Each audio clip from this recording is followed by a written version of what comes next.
Payagan na ng mga kaukulang korte ang pagdalo ni Apollo Kibuloy sa pagdinig ng Senado bukas, October 23. Ito ay bilang tugon sa kahilingan ni Senador Risa Ontiveros na chairperson ng Senate Committee on Women, Children, Family Relations and Gender Equality. Kaugnay ito ng pag-abuso at iba pang issue na kinasasangkutan ng religious leader. Unang naglabas ng kautusan ng Pasig City Regional Trial Court kung saan pinapayagan ito si Kibuloy at ang 5 pang co-accused nito na dumalo sa pagdinig. Sinugundahan naman ito ng Quezon City Regional Trial Court kung saan mayroong ring nakasampang kaso ang religious leader. Mapapanood din ang pagdinig ng Senado kay Apollo Kibuloy sa live stream ng UNTV News and Rescue alas 10 ng umaga bukas. So yun na nga mga pre, nakita naman po natin sa balita na si Kibuloy bukas ay dadalo na sa pagdinig ng Senado. So kung matatandaan nyo noon mga pre, ito si Kibuloy ay naghamon kay Senator Risa Ontiveros, na dun sa lugar niya magkaroon ng debate, So kiniklaim niya kasi na siya daw ang Son of God at feeling naman ni Kibuloy ay siya ay nakakataas pa sa Senado o sa batas, Kaya ngayon kung titingnan natin dito, ang napahiya po dito ay si Kibuloy, diba? At bukas sigurado po na itong si Kibuloy ay magigisa po ito. Matutusta, hindi lang magigisa, at tingnan natin at kung ano yung mga sasabihin ni Kibuloy. Siyempre, nandun si Senator Risa Ontiveros. Hindi ko lang alam kung nandun si Bato, Bongo. Siyempre, yung mga yan, defender yan ni defender yan ni Kibulok, di ba? Nagtatanggol sa Manyakis yung mga yan. So, I'm sure meron ding mga dutae doon na pupunta, para depensahan itong si Kibuloy. Pero kung ako sa inyo, mga Duterte, or mga sumusuporta dyan kay Kibuloy, Wag nyo nang muna i-defend, Hayaan nyo na ang inyong Diyos ang magtanggol sa sarili niya. Bakit nyo ipagtatanggol? Di ba nga Son of God yan? Siya yung may-ari ng kaluluwa. 'Di ba? Siya yung may-ari ng sanlibutan, siya yung may-ari ng ginto. Try natin, wag nyo ipagtanggol. Senado lang naman yan Pag-aari din naman niya yung Senado Pag-aari nga niya yung kaluluwa ng mga tao, Senado pa kaya, 'di ba? Try niyo, wag niyo ipagtanggol. Tingnan natin. 'Di ba? Magkakaalaman naman Alam niyo, ito yung nakikita ko ngayon. Etong mga Kibulonians, kinakabahan na po. Baka sana naman, Son of God ka.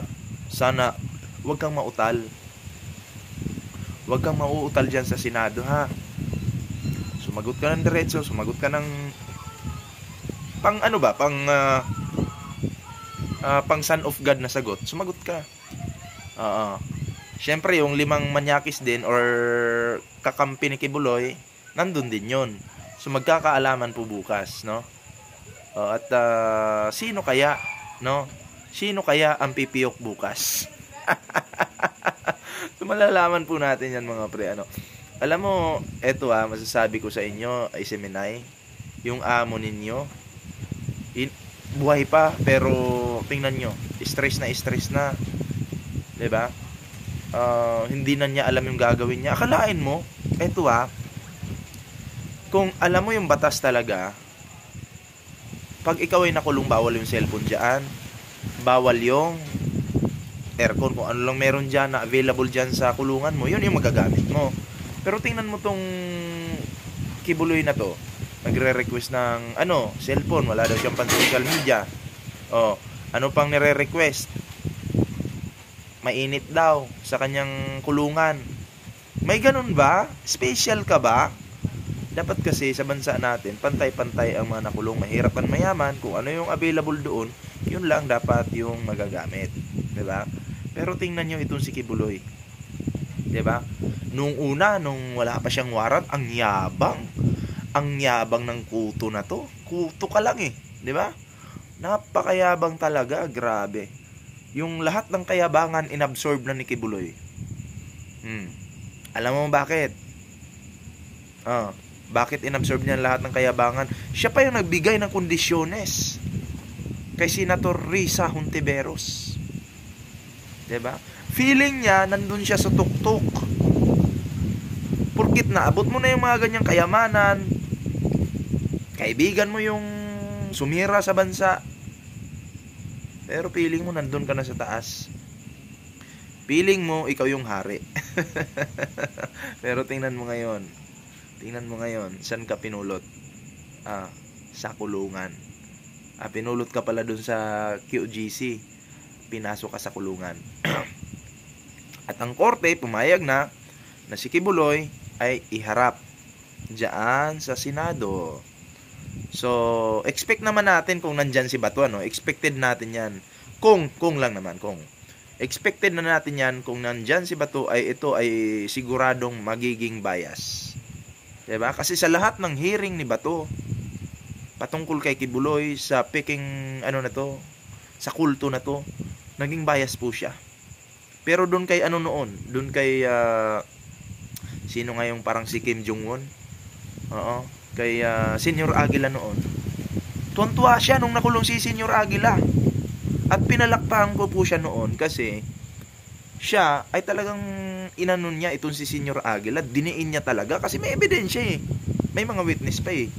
Diba? Ganon. Hindi niya nasabi noon na itong si Senior Aguila ay ginigipit. Wala. Tuwan-tuwa pa nga siya eh. Kasi maraming ebidensya. Ganon din sana dito kay Kibuloy. Diba? Huwag niyang sabihin ginigipit si Kibuloy kasi ang dami ng ebidensya, may mga witness pa.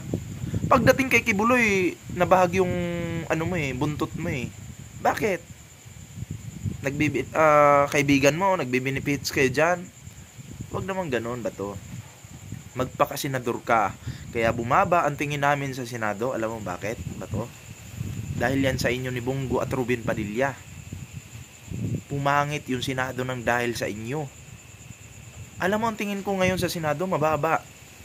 Sa Congress, napakataas. Kasi mas malupit mag-imbestiga ang nasa Congress kumpara dyan sa Senado. Bakit? Although maraming magagaling dyan sa Senado, pero tingnan nyo, sino yung nandyan ngayon? Sino yung nagpapangit sa Senado? Etong mga makadutae na nandyan mismo sa Senado. Yung mga matitino, of course, dama yan eh. Diba? Dama yan. Kasi bakit? Ang tingin ng mga Pilipino sa Senado bumaba. Ganon din yan noong panahon ni Digong. Ang tingin ng mga Pilipino sa panahon ni Digong, ang tingin sa mga kapulisan noon, okay pa. Pero nung nagkaroon na ng patayan, bumaba po ang tingin ng mga Pilipino sa etong mga kapulisan na to nung panahon ni Digong. Kasi utos dito, utos doon, sumusunod sila. Syempre may reward. Di umano, 'di ba? Sumusunod sila. So yun, yung nangyayari. Kahit mga bata takot sa pulis. Kasi marami ring mga bata ang damay namamatay. Panoorin nyo yung live ko kanina, nandun po. Ni-reaction ko yan. Pati mga minor bata, pati 10 years old, 7 years old, 5 years old, patay dahil sa war on drugs. So yun po yung alam nyo, pumangit po ang imahe ng ating bansa dahil dito sa pinagagawa nitong Digong na to. Pumangit po talaga. Ako Bisaya din po ako. Pinuulit-ulit ko yan. Bisaya ako. Dapat maging proud ako sa ginagawa ni Digong. Pero bakit hindi? Dahil hindi po ako konsentidor. Doon lang po tayo sa tama at tirahin natin, banata natin yung may tama. May interview si Trillanes kanina. Kanina lang. Nag-usap daw sila ni Digong noon. Ano nangyari sa usapan? Ang pinag-uusapan daw nila, ang palaging ino-open ni Digong kay Trillanes, sino yung pinatay niya, winasak na yung mga bungo, tinatad ng bala yung kung ano-ano pang parts ng katawan. Yun yung kwento niya kay Trillanes. So si Trillanes, matalinong tao, hindi siya proud doon. Kasi ang dapat, isa't kalahating oras daw sila nagkwentuhan doon. Nangyari, isa't kalahating oras, puro patayan yung kwentuhan.